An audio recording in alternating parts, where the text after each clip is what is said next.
Okay. Hello, everyone. It's a delight to see you all. My name is Dr. Leslie Nelson-Addy, and it's a great pleasure to welcome you to the RSA today, to the great room, and also to those of you that are online as well, for today's event where we'll be celebrating innovators. It's an honor to be joined here today by the Commissioner of the 2024 British Pavilions, Kinda Hunda Mbi, who'll be joining us online. Journalist and author of Africa is Not a Country, Dipo Faloyin. Entrepreneur and co-founder of Afro Nation Spade, and our collaborator on this event, Africa Centre's CEO, Olu Aleke. So for today's session, we're going to jump straight into the conversation with our speakers. Then we'll turn to you all to give in some questions, and we also have some questions coming in from online. Wonderful. Okay, let's welcome our wonderful speakers.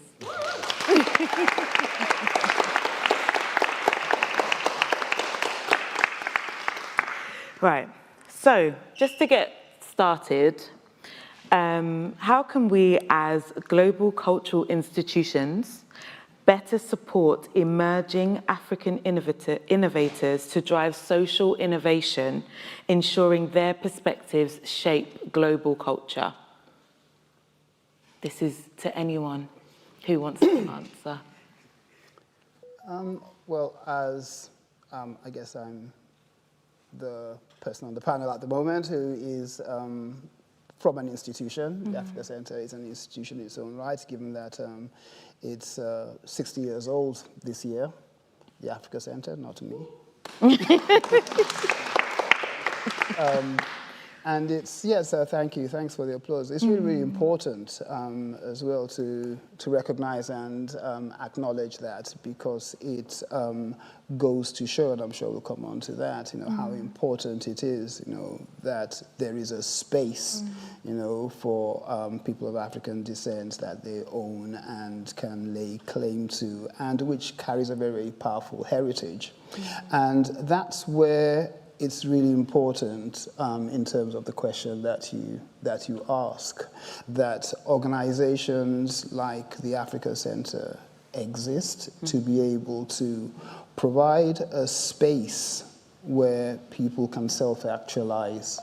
It provides a space where people can be seen and be heard on their own terms, not mitigated by mainstream society or having to jump through certain hoops, that they have to jump through in other organizations. So through the years, the Africa Centre was set up, for those who don't know, 60 years ago, firstly as a place for intergovernmental relations, but it quickly morphed into a place for the people. 2/3 of Africa was still under colonial rule in 1964, and people needed a space to come to discuss big ideas about independence and freedom, and that's what the Africa Centre was. But more than that, it also became a place for people's cultures to be seen, heard, respected, and for people who wanted to manifest that culture through art or through literature or through food or through just meeting other people through language, could be able to do that. So it's interesting that in the 70s especially, most of the artists in the UK at the time, so black artists, didn't have anywhere where they could exhibit their work. It's not like now where contemporary African art is hot. We just finished 154. You can see how hot it was. And the Africa Centre was the only place many of them actually had where they could exhibit their work, just turn up, say, do you have a space? And their work was exhibited. Two of those people who had their first exhibitions at the Africa Centre have gone on to win the Turner Prize. When you think about music in the 70s, 80s, every African band or musician played at the Africa Center probably before they played anywhere else, probably the first place they played outside of their home country. So it's really, really important to have these places, and that's one of the ways in which organizations, institutions can continue, to provide space for innovation and for cultural entrepreneurs to find space for themselves, and utilizing that goodwill, that positioning, the power that cultural institutions have, to enable other people to be powerful. Yeah. I guess that's the main thing. Yeah. And what would you say, is necessary for identifying upcoming innovators as well? Give them a space where they can identify themselves. Give them a platform.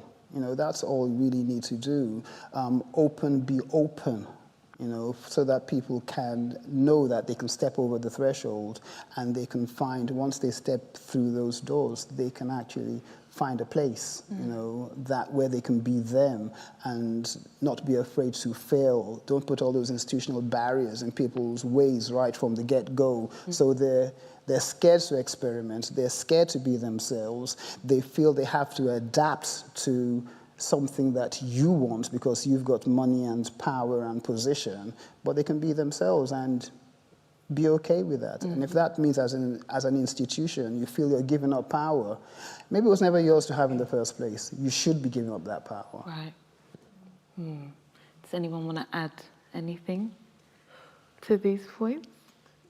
Well, to add to your first question, I think before we can innovate anything, first we have to understand where we're coming from, who we are, our identity. And I always say charity begins at home, as they say, right? And when I started promoting Afrobeats, no one understood what Afrobeats was.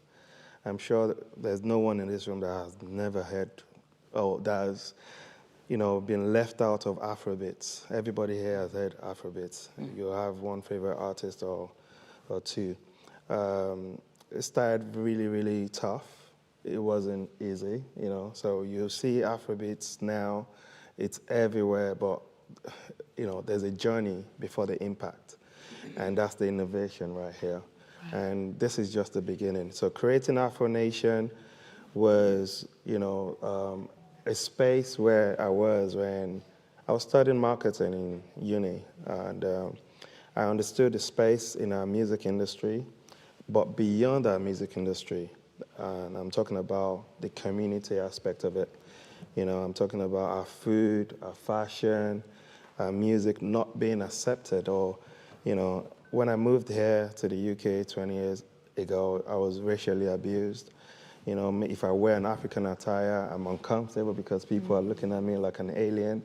Or if I'm listening to my music, my Afrobeats, African music, it wasn't cool because people didn't understand it.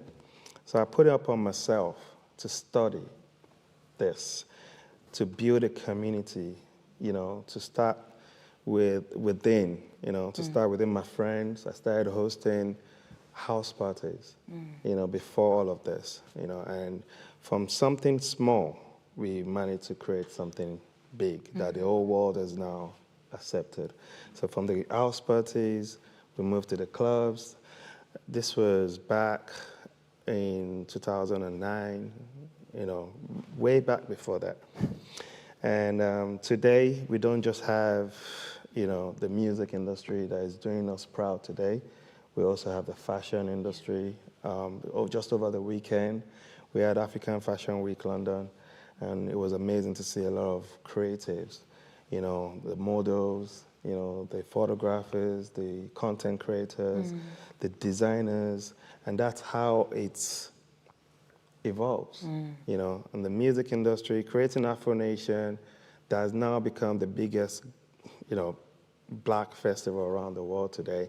We've managed to corner different parts of the world, delivered in Ghana, delivered in Portugal, delivered in Miami and Detroit in the US. And, we intend to make this a movement, so it's beyond music. So that's how innovation can definitely Continue. Kick in. Amazing. So Dippo, in Africa is Not a Country, you critique the homogenization of Africa and challenge the Western tendency to flatten African diversity into a single narrative. How can we actively work to dismantle these reductive narratives, not just about Africa, but also about Black history and identity globally? I think for me, the most important thing to do is to understand where these stereotypes came from in the first place, understand where these narratives started from. And at the heart of that is education, understanding colonialism and the impact that that had on these countries and the deliberate attempt that was taken to shrink us, essentially, to make us seem as if we were smaller than we actually are, to make it seem as if we had no culture, we had no identity, that they referred to Africa as a dark continent for a reason, that there's no light from us. It's just chaos and division and poverty and strife and nothing else. And so when you shrunk us, it then made it easy for them to justify colonizing us, taking over our land, saying we can't look after our own natural resources, we can't look after our own artifacts, and so therefore they must stay here in the British Museum, where they continue to be over 100 years later. And so the important thing to do is to understand the history, to understand why they did this in the first place, in order so we don't keep repeating those same mistakes into the future. And hopefully when we do that, and we push back against those stereotypes, then, as Olu was talking about and as Shmei was saying, those platforms then are then provided for us to go there and tell our own stories and to be there to show people that there is a completely different narrative that has been pushed all these years. And that's what the African Centre and Afro Nation do really well, is give us that platform. But we know that ourselves, and we want to take the work we're doing, whether it's through music, art, fashion, culture, academia, whatever it is, to present it to the rest of the world. We need to then break the barrier between us and the rest of the world by educating on where these issues started and working with as many people as possible who want to be part of that mission, who are tired of hearing about Africa through the prism of poverty and safari and nothing else. And that's really where I think the real change long-term can come. Thank you. Welcome to Skinder. Hello. I wanted to ask you, wonderful, great to hear you. As the Global Director of Arts at the British Council and Chair of the West Midlands Cultural Leadership Board, you've led initiatives that connect local communities with the global cultural landscape. What strategies do you believe are essential for elevating African voices and cultural contributions on the international stage, particularly given the diversity within the West Midlands and beyond? It's a great question. And there are many ways to answer it, I guess. The idea of elevating voices and positioning is often about how one understands the infrastructure and who's out there, and what is it that is happening right now that's important between different places. So, for example, if we're connecting between Johannesburg and Birmingham, which are twin cities, what are the movements? What are the kind of energies at play? A lot of this is controlled, I guess, by infrastructures and institutions. And your first question that Olu answered quite eloquently was very much that was sitting with me right now about how do you animate and activate this local to global equation, and what is the role of the institution? What is the role of the infrastructure? I always believe that for radical change to happen, you need the revolutionary to have a deeper dialogue with the ruler. And so that dialogue then bypasses this kind of what I refer to as this belt of mediocrity, which controls systems. So how do we bypass this belt of mediocrity that is controlling what happens next?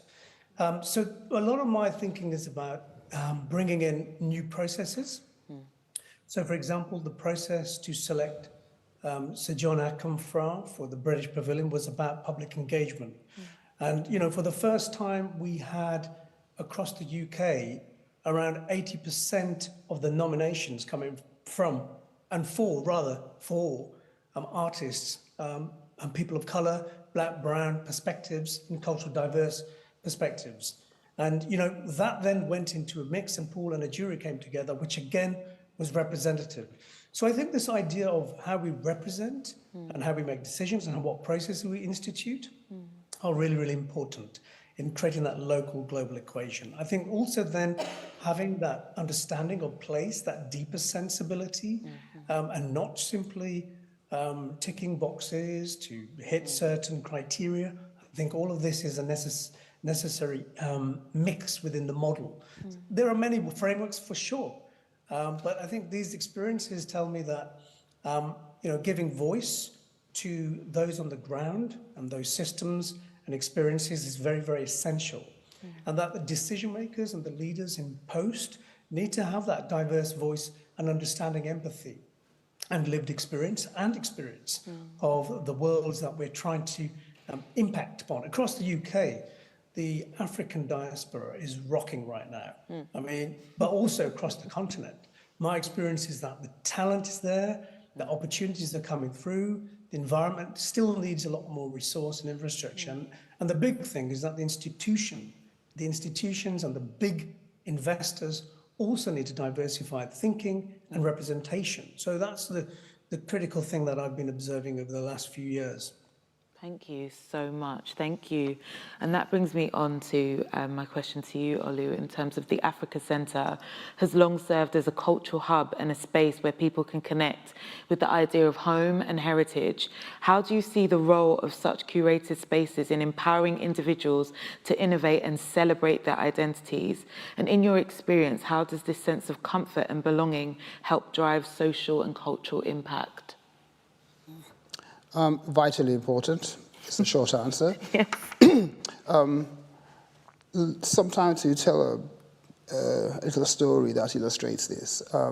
Late last year, we had an event which was celebrating Lusophone Africa, so Portuguese-speaking Africa. And we're a continent divided by language, and we're divided by colonizers' language. Languages. So there's Francophone Africa, there's Anglophone Africa, there's Lusophone Africa, and we make all these assumptions ourselves about all those language blocks within the continent. And not too many of us know too much about countries outside of our own immediate language blocks. In fact, if you're the larger the country, larger your country, the less you're probably going to know about other African countries even. So we decided we're going to have a day to celebrate Lusophone Africa, mainly because not too many people know about them. But what we realized on the day, so it was really great, when you stepped into the center, there was an Angolan chef, there was a Cape Verdean musician playing up in the bar, you had drinks from all over different Lusophone Africa, and lots of Portuguese-inspired wines, obviously. We had, in the art gallery, we had art from Cape Verde, from Angola, from Mozambique, from Sao Tome, and on the fourth floor, all happening at the same time, we had Kizomba workshop and a history lesson about Kizomba. And at the end of it, I was asking people as they were leaving how the event had gone for them. And one young lady said to me, "Thank you." I said, "Thank you for what?" And he said, "Thank you because this is the first time in all my time in this country, over 20 years, that I have felt seen." And in terms of feedback, that's probably the most powerful feedback that I've heard, in my time at the Africa Centre. And it just goes to show the importance of spaces like this. It's done well, done at its best. It facilitates the opportunity for people to be seen, for people. And what has then happened is that as a result of that, a lot of people learnt a lot about each other as well. So we make all these assumptions about Cape Verde. Many Cape Verdean people had never met anyone from Angola. Many Angolans there had never met anyone from Mozambique. And many of us Anglophone Africans had never met anyone from anywhere. No one was asking, what is Sao Tome? It's an island nation off the coast of West Africa, in case anyone's wondering. The Google is your friend. So it's very important that, organizations like the Africa Center understand that role. Our mission is to educate, to connect, and to advocate for and on behalf of Africa across the various pillars of activity that we have. So be it in arts and culture, be it in culture, be it in entrepreneurism and innovation, be it in education or thought leadership, it's very, very important, that we provide people the opportunity to be seen, that we provide the opportunity for people to learn something and to connect with people who think like them, and then do something about it. And we don't need to do it ourselves. Ideally, you shouldn't be doing it ourselves because you won't do it well. But again, it's about power and giving the power to the people to do what it is that they need to do. And Dipo, in your book, you spoke about some of the ways that this could be done. So thinking about education and media and cultural discourse, what are some of the practical things as well that could be done to ensure that Black histories and stories are represented with nuance and complexity, not just oversimplified? Yeah, it goes back to who gets to tell our stories. And traditionally it hasn't been us. If you look at the sort of films that Hollywood have made about Africa or set in Africa, there's no way an African would have made those films. There's no way that we simply would be depicted as background characters, as people who would just sort of sit around waiting for aid packages to get delivered. We just sort of hop up and down and, or it's just, we're just happy and smiling in safari parks, If you look at the way charity campaigns have long depicted Africa, if you look at a song like Do They Know It's Christmas, there's no way an African would have written that song. They wouldn't have described Africa as a land of dread and fear, where nothing but misery grows and there's no running water apart from the water that comes from our tears. There's just no way that, Number one song, It's been It is well. It's been played for, it's now almost 40 years of that song being played casually in bars and nightclubs, at parties, as if it's a happy, cheery song that's not describing devastation and death across 54 countries and 1.4 billion people. And so, that has been some of the biggest damage to us and to propelling these stereotypes over and over again and ensuring that they refuse to die, is because these are the images that people have grown up with. These are the songs, the films, the books they've read. Yeah, and when you package them in exciting ways and with celebrities and stark images, then they've seeped into so many people. And so the biggest impact, the media can have is actually handing over the responsibility of telling these stories to us, to our communities, and we will do that work. And we have done that work. You look at something like Nollywood, and that's not, Nollywood didn't just turn up yesterday. It's been telling our own stories for a really, really long time. And we've had writers and storytellers from across the continent who just haven't been given the opportunities, who are not the ones that are called when a film needs to be made, or a soundtrack needs to be created. They're not the ones who are reached out to. They just assume, everyone around the world just assumes that they know Africa because they've seen this mythical Africa and they can replicate it whenever they're asked to. And so, the most important thing is ensuring that we are given the opportunities to tell our own stories. And there are so many exciting stories to be told. It's not just death and destruction and pain and suffering. It's stories of just everyday life, friends, making new friends, going on road trips, just doing day-to-day exciting things, I think, and when that happens, then I think we should be excited about all the great art and all the great opportunities that will come out there. And it is, we mentioned, there's so many stories across from Africa that I don't know. As a Nigerian, we talk about Nigeria a lot and we assume that we're everywhere and we're everything, but there are so many countries and communities and stories that are out there and to be told, and I'm excited to watch those and to hear what is going on in so many different regions across the continent, and that's what I hope will come real positive change. Yeah, thank you. And Smaid, you chose to use a festival as a space to express your vision, explore your vision. What led you to choose the festival as the platform to drive this impact? Wow. I said it earlier, it's beyond a festival, it's a movement. So first of all, you have to think about culture, you have to think about community, and how to promote it. So I mentioned earlier that I started from throwing house parties at a very young age, a 19-year-old boy in London. I just moved there, and I just wanted to promote the African identity, the African in me, because I saw a path, or I saw a space in the market here when I moved there where we weren't being celebrated enough, So I just put it upon myself that, I'm going to serve this purpose, And I started small by gathering, a few like minds and, a few creatives in the industry. At first, it was entertainment. But, when you look at the bigger picture and how the movement is going strong around the world, global, it's for the culture. It's a community we're building. So, started from the house parties to the clubs, now doing concerts.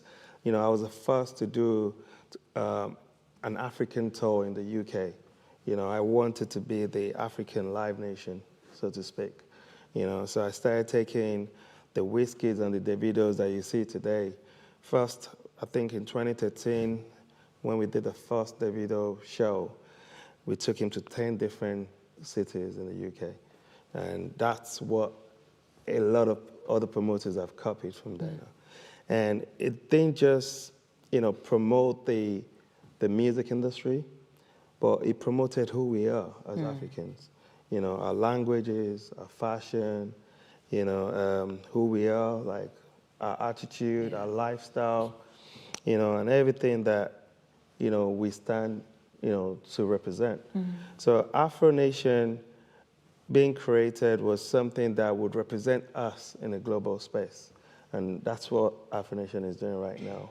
It's a life-changing experience for everyone that comes to that festival.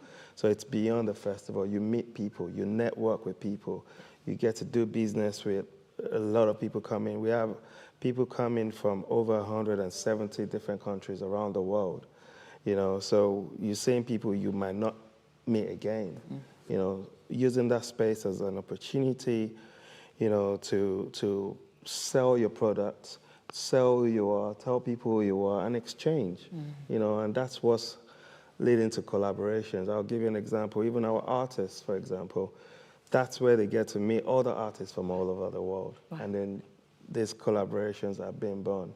It's the best way to promote our food, our jollof rice, it's well known around, and you come to Afro Nation. Our jollof rice. Sorry, point of correction. I know you're from Ghana. Yes. But it's still Nigeria jollof is still the best. Yes. So it's beyond a festival. It's about who we are, and the future. This is just the beginning. I think we all still have a lot of work to do. There's still a lot of great people out there that are yet to even come and understand what this movement is about. And this, this session is really good for us to educate ourselves and share, the greatness amongst us and see how we can come together to even make what's being created from the African Center or what, my brother Dipo is doing, and, with Afro Nation, and see how we can make it and sustain it. Because sustainability is actually the key. We're looking for investors amongst ourselves financially or, either within the ticket buyers, to these festivals. Everybody's an investor. Either you're sharing it or you're posting it so it's beyond a festival. It's for us, it's for our kids, the future generations, you know, for them to understand their language, who they are, their fashion, their music.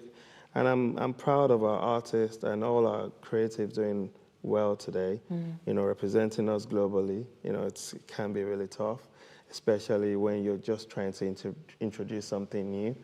You know, I remember before social media, I used to deliver tickets door to door. You know, I would travel east, west, north and deliver paper tickets.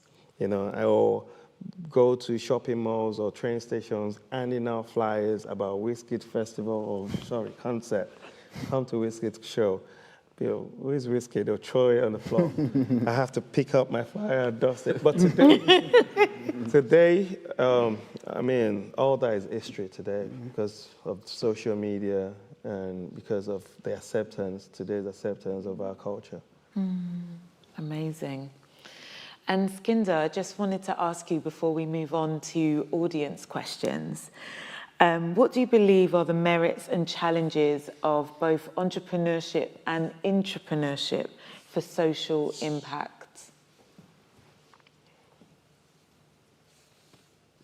Interesting idea. Did you say intrapreneurship? Yeah, I was wondering. Yes. I like it. Well, It's look, the whole thing that we're talking about here is the enterprise of the individual, a community, the world we're in. I think the term we need to think about again in some ways. Sometimes there was a book I was reading recently, I don't know where it is, but anyway, it was talking about the idea that culture is not an industry. And it spoke about culture being something that goes deeper. You know, it's a bit like what Smade was saying, it's about this idea of being part of something, and that it gives and offers something. So I think, you know, this whole idea of entrepreneurship, intrapreneurship, yes, there is something that, you know, is born from within, passion. It doesn't just come. Sometimes there's a destiny at play, for sure. Sometimes there's something ancestral and historical that's in your blood, and it just comes out. But I think it is about creating environments where there are opportunities to understand the soul of creativity and put it into an engine, a structure that then drives it forward. If we are looking at it from the point of view of sustainable income or jobs, or just having a life where you're an artist and a creative. And the reality is we're working in a capitalist system. And as much as the ideal of thinking of culture from the point of view of being something deeper, which it is for sure, we also realize that actually to be an artist, to be a creative, being entrepreneurial is key. One of my sort of mottos is, you know, in art we trust. You know, so this idea that, you know, art will find a solution within the world we're in through whichever mechanism, whether it's enterprise or whether it's a creative intervention or installation, whatever. But one of the things that I've always believed in is the idea of creative collaboration and courage within that, and creating a kind of consciousness that is deep, that has a value system. So this idea of intrapreneurship, digging deeper into ourselves to drive forward with enterprise, comes from a much more philosophical position. I think that's important to realize. I think the kind of structural systems at play that we need in order to enable our creative practices or our collectives or our enterprises to flourish, well, that does need guidance, and it does need to have, good mentors, good coaches, and good investment. So it's thinking about, how do then cities or places or locations, villages, offer a policy or cultural investment approach that enables them for that flow to happen, that process to kick in, so we can see this kind of enlightened self in this world we're in. Yeah, thank you so much. So I want to open it up to the audience in here. There will be a microphone going around, and there's also questions online that I'll be kind of reading through and sharing with you all. Live? So if you've got a question, please just signal by putting your hand up Wonderful. Hand up high so they could see you as well. Yeah. Yes? Can you hear me through Yes. the mic? Yeah. My name is Maïti Monet, and I'm from Germany. And it's funny that I meet Olu here today because we already met. And I'm working for an empowerment organization, which is called Each One Teach One. I'm the managing director in Germany, Berlin. And I don't have a question really as such, because we are already thinking whether we are inviting Olu. I had a meeting with my co-manager today, Olu, to Germany, Berlin. And I would like to talk to Deepo afterwards, because we are a community-based library, and our Black History Month is actually in February, like the Americans. And maybe we can exchange about, an event. And Smeet, am I pronouncing it correctly? Yes. Correct. Nice meeting all of you. I would like to talk to you after too, as far as sports is concerned. And let's network. Networking. We have to. I already talked to Olu about it. It is so true, because we have to build bridges among the African diaspora within Europe, and we are not really doing that. And we are either UK-based, German-based. We do have like 1 million Afro-German people or Africans in Germany, and many people don't know that. Yeah, unfortunately. So if we could talk and exchange after and network a little bit, that would be great. Thank you. Fantastic. Thank you.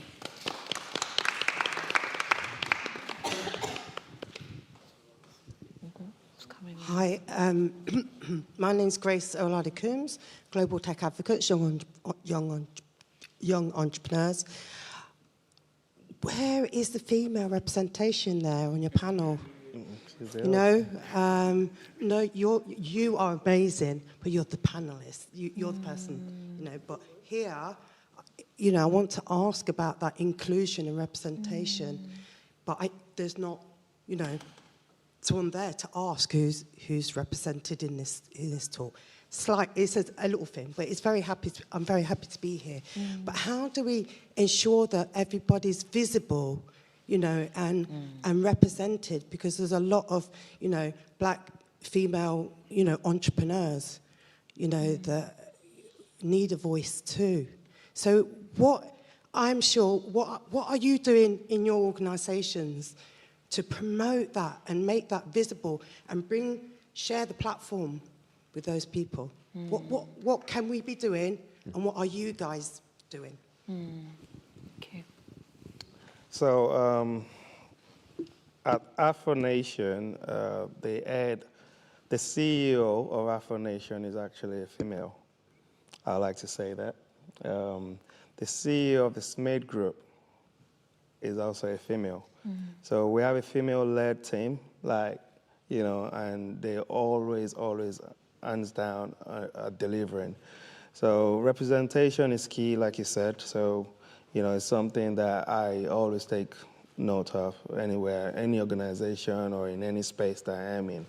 So for me, first of all, you have to understand how the different industries with, you know, different interests.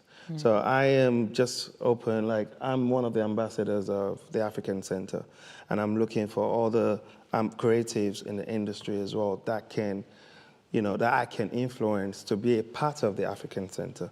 I'm here because Olu has dragged me to be part of, you know, this system for us to educate people and tell. So it's open. I think everybody just needs to understand how to give back. Not everybody is willing to give back. So this space, I don't know if anyone else is getting paid, but we're not getting paid. So we're here to educate people, you know, and be a part of, you know, the movement. So I'll let Olu, you know, express and, you know, go further on that. Yeah. The main thing we do at the Africa Center is provide space, you know, for people to be able to use the center and to be able to develop or actualize their own programs of activity. So any ideas of interest that you have where we will collaborate with you or enable you to be able to deliver on that. Just a couple of days ago, we had a fantastic event curated by Kaiser Rose about Black Joy, the Black Joy Boston Picnic, which was absolutely amazing, and that's the kind of thing that, we do. But I think a point that has been made, which we undersell a lot, is the importance of collaboration and partnerships, and having those partnerships and collaborations on an equal basis, in a way that is not egotistical or power-based, but is a genuine collaboration of equals and partners, within the space, and that's really, really important. There's no point in having space if all you're doing is telling people what you want to happen in the space. The important thing is, what does the community actually need, or the community that you represent need, and can we open the doors for you? Can we enable you to do that? That's, I think, the really, really important role that organizations like the Africa Center play. And through things like our Young Africa Center, are there any yaks here tonight? There's we've got Young Africa Center of 18 to 30-year-olds. I think about 75% of them are female. All the activities and partnerships that they have been developing are very, very female-led. The chair is a female. So recognizing that the future, is not just African; it's also, female African as well. We know that. I also have to acknowledge that I was given the freedom to share how I've been innovative in my own, and I chose not to. And I think that actually that's maybe a lesson for me too, that as a woman on this panel, as it were, I should have been more open about what I do. But thank you for your question. And I've got a question. Can I just do one of the questions that are on here, and then we'll come round to you. So one of the things we haven't spoken about at all is... He wants to say something. Oh, Skinder, I'm so sorry. You lost it. It was a silly little anecdote. But No, go ahead. Well, a friend of mine, and it was a question around representation, and the question about the panel, and it was a very important question, because if you don't see yourself, on these panels, or see your kind of representation, you start to think about, well, what is being said here, who's in the room and who makes decisions, blah, blah, blah. And it was the FT Weekend Festival. And there was a panel which talked about the future of creativity. And on it, there was no black person, no brown person, no global majority ethnic group at all. And it was talking about the future. And I said, well, do people who are black and brown do not exist in the future? That was a kind of image it was given. So it's a good question. It's a great observation. Thank you for that. Thank you, Skinder. One of the things that we haven't spoken about at all is racism, discrimination. I know you mentioned it's made in terms of experiencing it when you first came to the UK, but I think there's a question around wanting to be innovative, but then also encountering these experiences as, people are going forward. So some people online, a couple of people actually have asked for some practical advice about how to, the person has put it beautifully, build our power. That's a good one. That's very How to build your power. Yeah. Understand your gift, understand who you are. First of all, there's racism amongst us, and we need to eradicate that first. Either it's tribalistic, Yoruba, Igbo, or, Ghana, Nigeria, war on jollof. Only about jollof, though. Only jollof. Very friendly, something. Love each other. I think it's important for us to, stand for something. It's important for us to have a vision, and understand how we can actually play a part in the society today.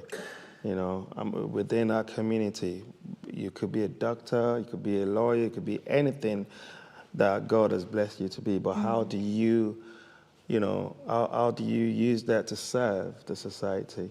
That's where we should, be looking at right now. Deepak? Yeah, I mean, we've talked about it a few times, but I think collaboration is so key as well. There are so many like-minded people right now. We're living in probably especially with the younger generation, we're living with a generation that are more comfortable than any generation before when it comes to talking about history and race and identity and colonialism. They don't take it personally. I speak in a lot of schools, and it's full of very excited young white children who, have read around the issue of colonialism and have so much information, and you start talking slowly to them, but very quickly you realize that actually they're very clued on.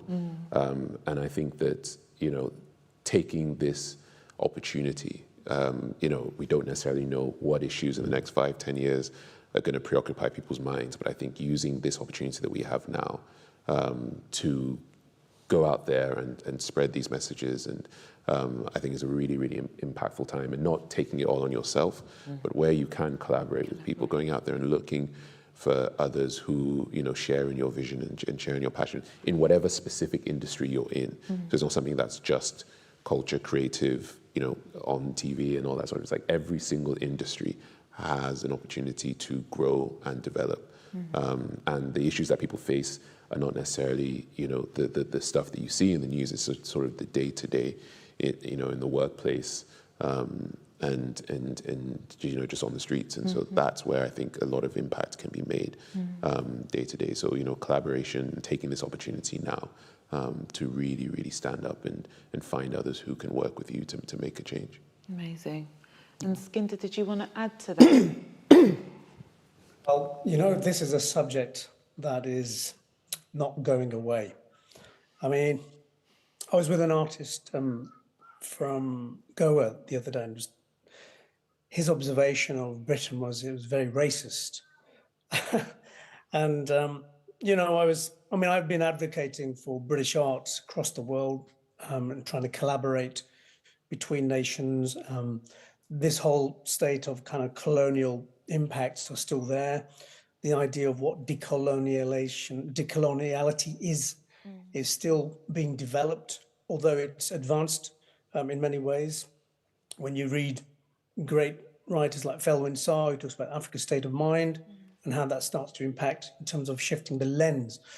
But this prejudice and the way people are trained and how they think is also a problem. Whether it's education or lack of it, in terms of the histories that are taught at school, World War I, World War II, and the first person to fire a gun in World War I was an African from Togo. Nobody knew that.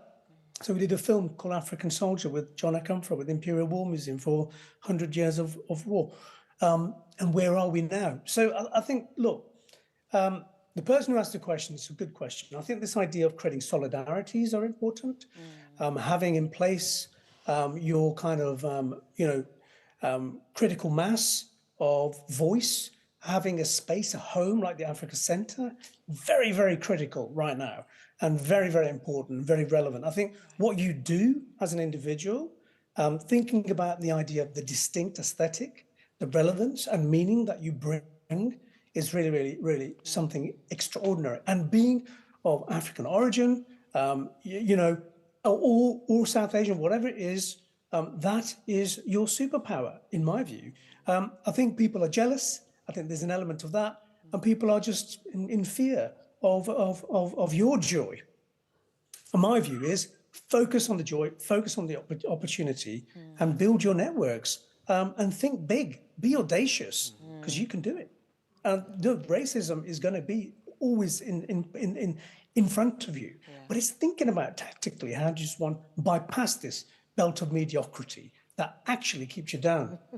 I think there are various methods and various strengthening techniques still to be learned, and we need to do this. Amazing. I'll be taking belt of mediocrity further.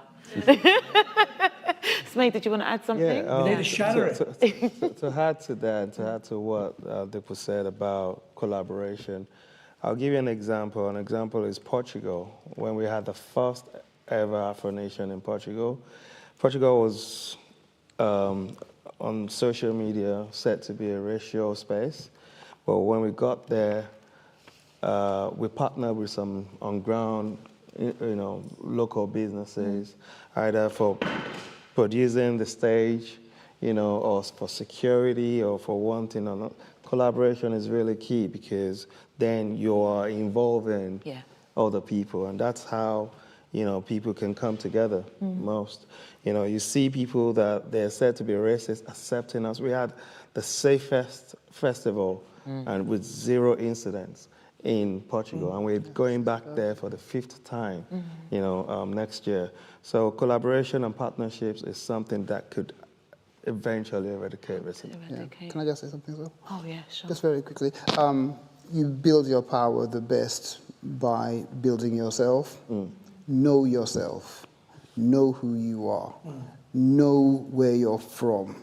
Understand yourself, and that's the strongest power that you will stand in. Educate yourself. Our education and the education of our children is far too important to be left to the education system. Yeah. It's up to us and spaces like the Africa Center, like Each One Teach One, through arts, through culture, through music, delve deep into, the lyrics, delve deep into the culture and the clothes that people are wearing. Understand yourself through that. When you stand in that power, of an assertive self-identity, I'm not saying you're bulletproof, but hey, you really can ward off a lot that comes your way, because no one can beat you down when you're standing tall. Yeah, amazing. Thank you. So can we start off with this lady at the front, please? I stopped her. This lady here. Yeah, there you go. That's a question. Yep. Oh, hello.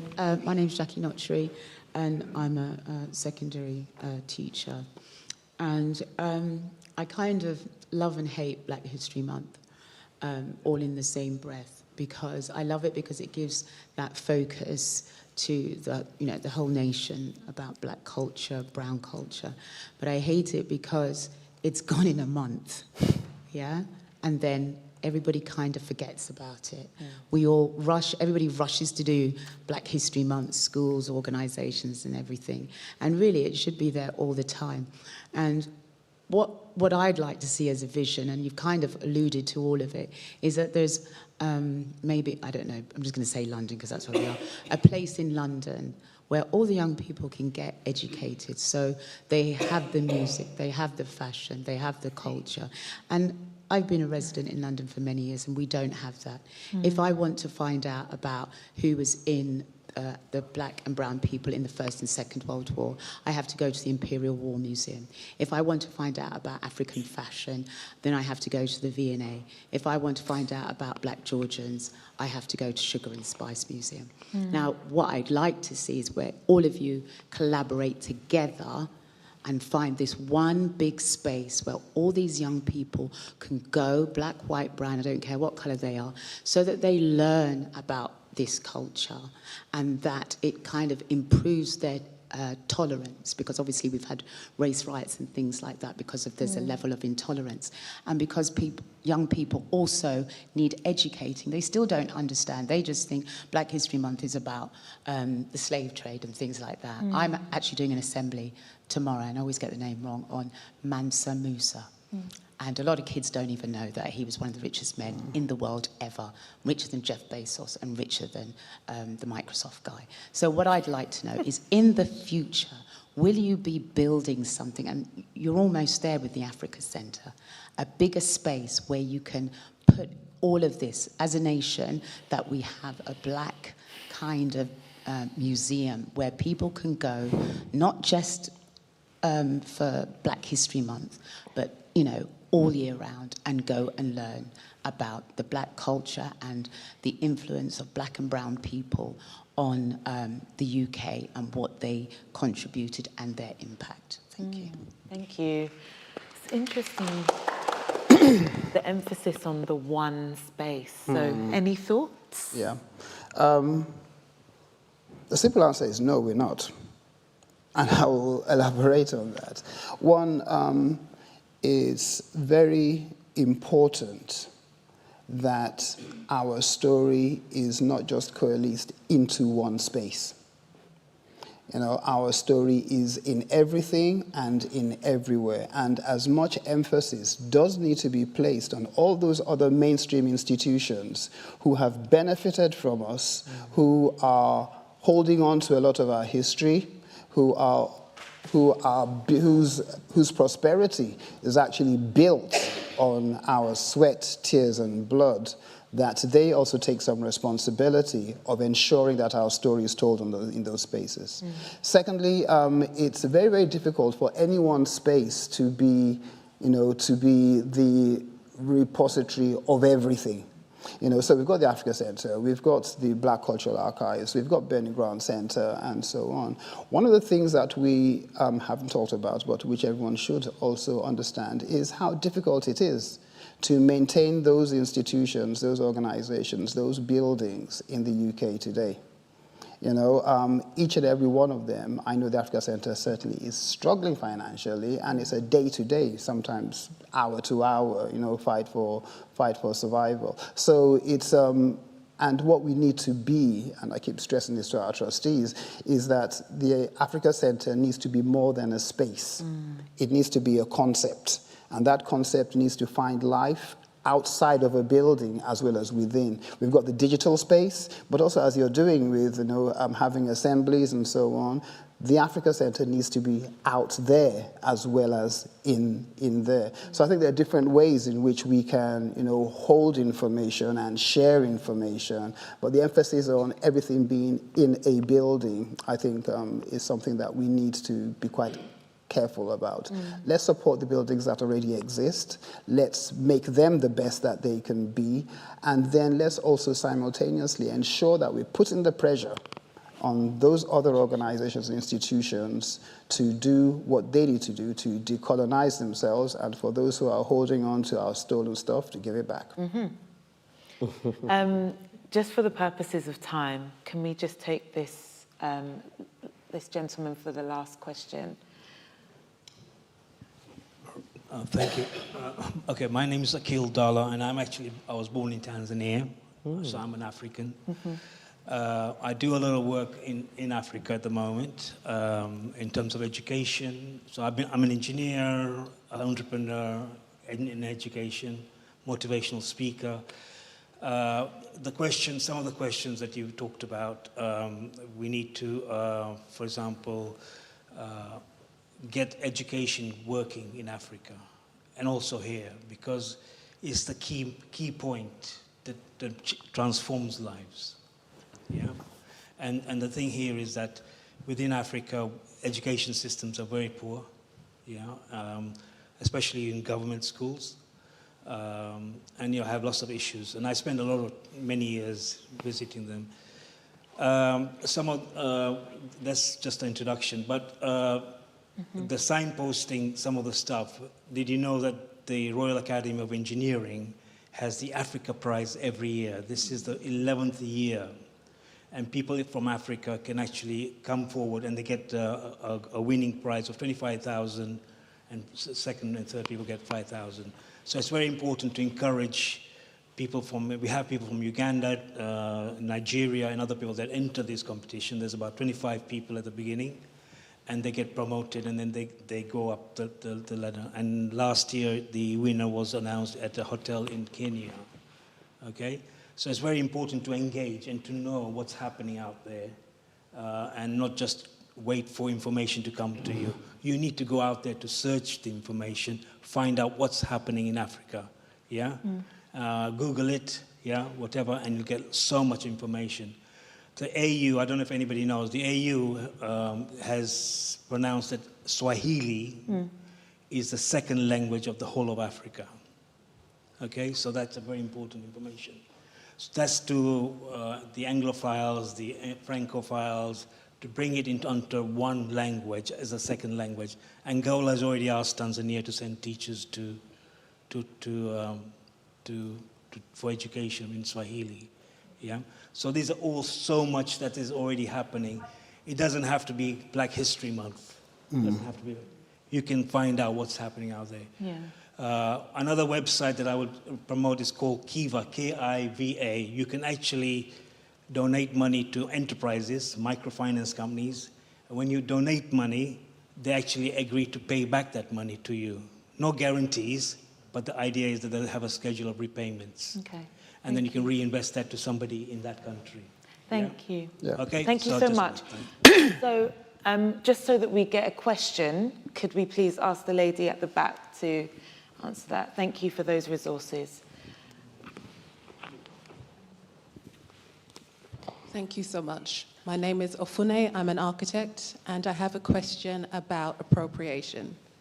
So we're in a moment now where we potentially can have our voices heard in society. We can be part of the canon, we can be part of the culture legitimately. And a lot of people are taking advantage of this situation, and they're not always of the global majority. Sometimes they maybe have an interest, or they have research interests, and they know how to get the funding, they have that knowledge. I'm wondering how you would approach that question, because why, in a way, it's like, well, why shouldn't they do that work? But then is there a responsibility, say, for them to allow others who have an interest in doing that, who are from Jamaica, Nigeria, Sierra Leone, to have the space to come to that knowledge and do that work? I just wondered what your thoughts were. A really interesting question about the barriers to access there. Really interesting question.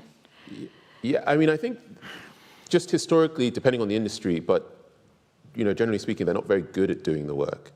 And they're the ones who sort of often given the first opportunities to do that work. And I think there's just something that they have proven time and time again that the work that they produce just doesn't have the nuance and the context that is often needed to really express the depths of the specific industry. So, I'm all for people with a fascination in the more we put our culture out there and our culture is given a platform, the more people want to collaborate with that culture and want to, and if they want to get involved and put their own spin in collaboration with us to ensure that it's not something that's just taken from us. And then in the book, going back to jollof rice and all that, I talk about Jamie Oliver's attempt at making jollof rice. He flopped. He flopped badly. He flopped. Very, very badly. But that's the sort of thing where if it wasn't for probably social media, and West Africans saying this is wrong, very quickly you'll find that he will have a huge jollof rice franchise.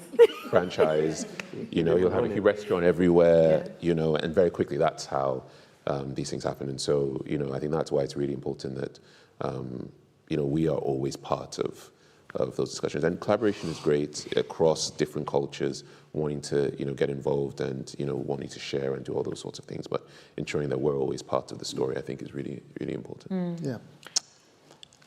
It's sorry. Go on. And just to link that question to one of the part of the previous question about Black History Month as well, which is that moment when there's probably the most appropriation for a period of time. I don't like Black History Month either, unless. And I always stress the unless when I'm speaking to people who want to collaborate with us or do events in Black History Month. It's important that when we stand in our power, we do these things on our terms. And that is, but we can set the parameters, regardless of how large the institution is, if they want to work with us, to ensure that they're not just appropriating, but they're actually being respectful. And that means it's not just something that you do for within that duration of 31 days, and then we don't see you again for the next 334 days. But you ensure that whatever it is you're starting in Black History Month, and that's where it has real value. It's got to be the start of something that then continues, and then you can look back on next Black History Month and say, this is what we did, this is what we need to do moving forward. You know, so that's, when we talk about our appropriation, we need to ensure that, you know, we are respectful enough of what we are and who we are and what we have, that we do not allow, we not seize that power cheaply to other people to do with as they please, but if they want to collaborate with us, let it be genuine and let it be on our terms. Absolutely. Thank you. And on that note, a beautiful note to end, I think. Can we first of all just give a round of applause to the panel?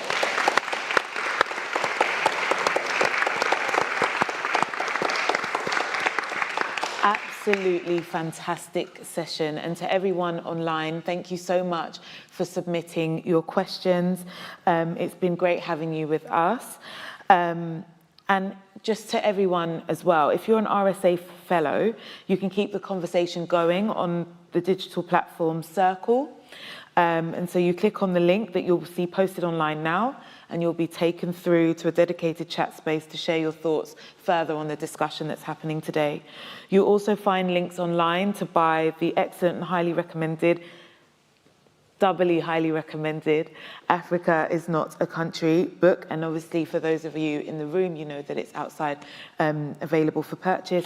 And you can ask Dippo kindly if he wouldn't mind signing yours. He signed mine. So stick around for that. And just honestly, thank you all so much for your engagement in this discussion. And thank you all so much for all that you are doing to make a difference to the way that Africa is represented nationally and internationally. Thank you.